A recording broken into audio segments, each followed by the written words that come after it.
Who inspired you? Oh, my mom and dad, mostly, absolutely. I've been inspired by my father, you know, all my life as a fan and as an artist and as his child. Wow. So that's probably the beginnings. Do you have any memories of your dad? Not really, no.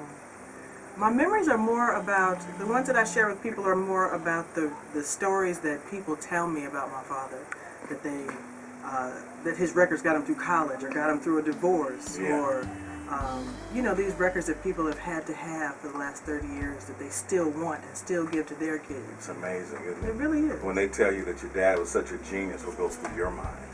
I agree with them 100%. It's one of those things where I can't even, you know, when I was younger, I'd say, well, you know, I'd never wanted to appear too biased. But I absolutely come from the greatest singer in the world. Yeah. So I have to always be trying to do the best I can. Just be always at 110% musically.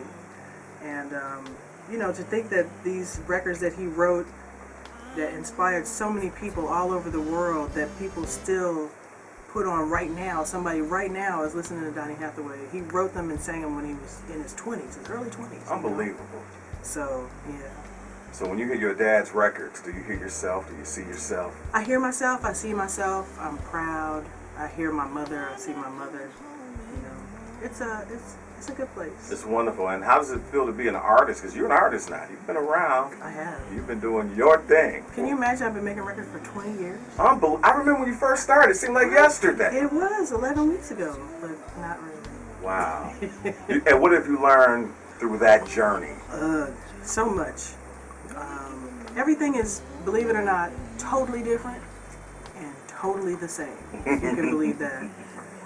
I really am finding my stride right now. I feel like I'm at the beginning of my career, which is crazy because it's been 20, 21 years. Wow. So I feel like, you know, it's still exciting for me when I hear my record on the radio. I still will stop the car and call everyone. I still see my name come up on the little radio playlist and get excited and scream. That's great. Absolutely. That's great. It never gets old. And this year you had a chance to open up for Prince. How about that? What was that like? I can't even tell you. 'Cause I was kind of not even, I mean, it was such a surreal experience, and it's part of what re-energized me to feel like I'm at the beginning. So I was telling somebody, you know, when I was 10, 15, 17, 20 years old, I wanted to play the Garden, I wanted to play Wembley, I wanted to play the Meadowlands, I wanted to play all these big places, and then as reality starts to set in and you see, okay, well, I'm not gonna be headlining at Wembley this summer. Maybe next summer I can headline Farm Aid or something.